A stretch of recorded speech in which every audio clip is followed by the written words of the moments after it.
क्या चार्जशीट के बाद ब्रजभूषण की होगी गिरफ्तारी? जानिए केस में अब आगे क्या होगा। 6 महिला पहलवानों द्वारा की गई शिकायत के मामले में दर्ज केस में पुलिस ने राउज एवेन्यू कोर्ट में ब्रजभूषण शरण सिंह के खिलाफ धारा 354, 354 ए एवं डी के तहत चार्जशीट दाखिल की है। इस मामले में अगर ब्रजभूषण दोषी भी पाए जाते हैं तो उन्हें अधिकतम 5 साल की सजा होगी।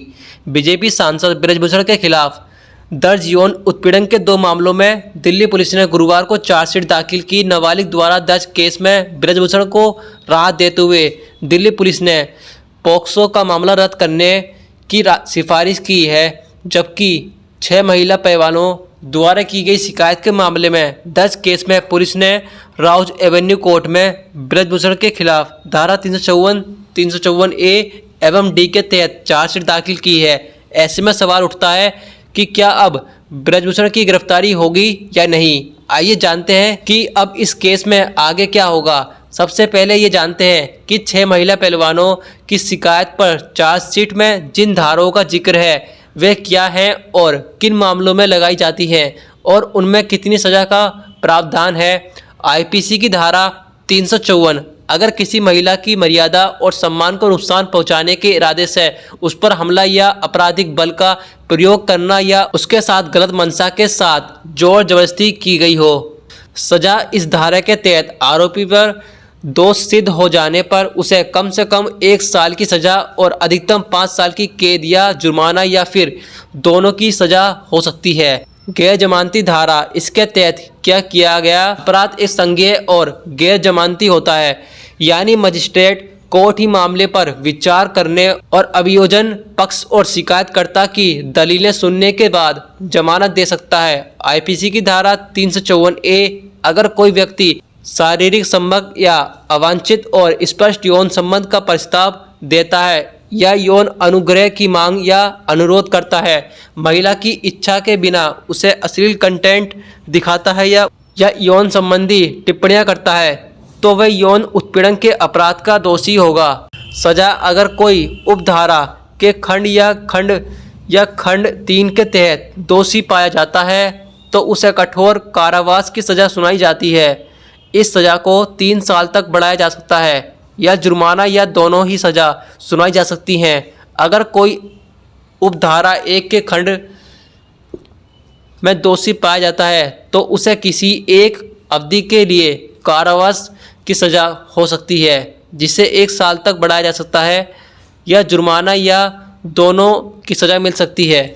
जमानती अपराध, यह मामला संज्ञेय है लेकिन जमानती अपराध है, जिसका अर्थ है कि शिकायत मिलने पर पुलिस को शिकायत दर्ज करनी होगी, लेकिन आरोपी को पुलिस स्टेशन से ही जमानत मिल सकती है। आईपीसी की धारा 354 डी अगर कोई पुरुष किसी महिला का पीछा करता है और संपर्क करता है या महिला की इच्छा के विरुद्ध या साफ मना करने के संकेत के बावजूद बार बार व्यक्तिगत बातचीत को बढ़ाने के लिए संपर्क करने का प्रयास करता है या इंटरनेट, ईमेल या इलेक्ट्रॉनिक संचार के किसी अन्य माध्यम का इस्तेमाल कर महिला की निगरानी करता है, वह स्टॉकिंग के तहत दोषी माना जाएगा। सजा अगर आरोपी पहली बार दोषी पाया जाता है तो उसे तय कारावास की सजा हो सकती है, जिसके 3 साल तक बढ़ाया जा सकता है या उस पर जुर्माने ठोके जा सकते हैं। वहीं दूसरी या उससे ज़्यादा बार दोषी पाए जाने पर तय कारावास की सज़ा हो सकती है, जिसे 5 साल तक बढ़ सकता है या जुर्माना लगाया जा सकता है। जमानती गैर जमानती, अगर कोई इस धारा के तहत पहली बार दोषी पाया जाता है तो उसे जमानत मिल सकती है, लेकिन अगर कोई 1 से ज़्यादा बार ये हरकत करता है तो यह अपराध और जमानती हो जाता है।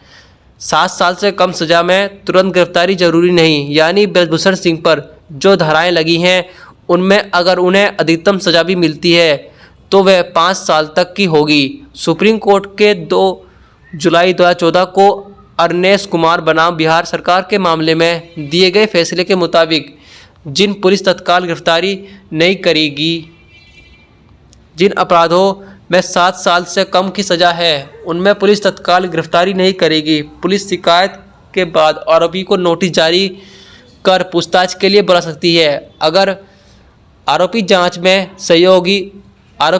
सहयोग करता है तो गिरफ्तारी जरूरी नहीं है। अगर लगता है कि आरोपी जांच में सहयोग नहीं कर रहा या देश से भाग सकता है तभी गिरफ्तार करेगी। पुलिस के मुताबिक ब्रजभूषण को जब भी जांच संबंधी संपर्क किया गया उन्होंने पूरा सहयोग किया, इसलिए उनकी गिरफ्तारी की कोई खास वजह नहीं थी। पॉक्सो एक्ट में मिली राहत दिल्ली पुलिस की ओर से। ब्रजभूषण को पॉक्सो एक्ट में दर्ज केस के मामले में बड़ी राहत मिली है। दरअसल अपने बयान में पहले जहां नाबालिग महिला पहलवान ने ब्रजभूषण पर यौन उत्पीड़न का आरोप लगाया था, हालांकि बाद में उसने बयान में बदलाव करते हुए कुश्ती संघ के पूर्व अध्यक्ष पर भेदभाव का आरोप लगाए थे। दूसरे बयान में नाबालिग ने यौन शोषण का आरोप वापस लेते हुए कहा कि मेरा सिलेक्शन नहीं हुआ था, मैंने बहुत मेहनत की थी, मैं डिप्रेशन में थी, इसलिए गुस्से में यौन शोषण का मामला दर्ज करवाया था। ऐसे में पुलिस ने पॉक्सो को वापस लेने की सिफारिश की थी। साक्षी मलिक ने क्या कहा? हालांकि रेसलर साक्षी मलिक ने कहा है कि अभी चार्जशीट की कॉपी उन्हें नहीं मिली है। चार्जशीट की कॉपी मिलने के बाद पता चलेगा कि ब्रजभूषण पर कौन कौन सी धाराएं लगाई गई हैं। इसके बाद ही हम आंदोलन पर कोई फैसला करेंगे। दोस्तों, इस तरीके का चार्जशीट बनकर आया है जो कि दिल्ली पुलिस के द्वारा बना गया है कोर्ट में केस दर्ज करने के बाद, और इस लिहाज से लगता है कि उनकी गिरफ्तारी जरूर होगी ब्रजभूषण सिंह की। और अब शायद आपको रेसलर पहलवान अब आपको प्रोटेस्ट करते हुए दिखाई ना दें, क्योंकि उन पर अब चार्जशीट भी जमा हो चुकी है और अब आगे का काम पुलिस करेगी। अब पहलवानों को संघर्ष और प्रोटेस्ट करने की कोई ज़रूरत नहीं है। दोस्तों, इस तरह की अगर स्पोर्ट्स से छोटी छोटी न्यूज़ आपको देखनी हो तो चैनल सब्सक्राइब जरूर करें और वीडियो को लाइक जरूर करें।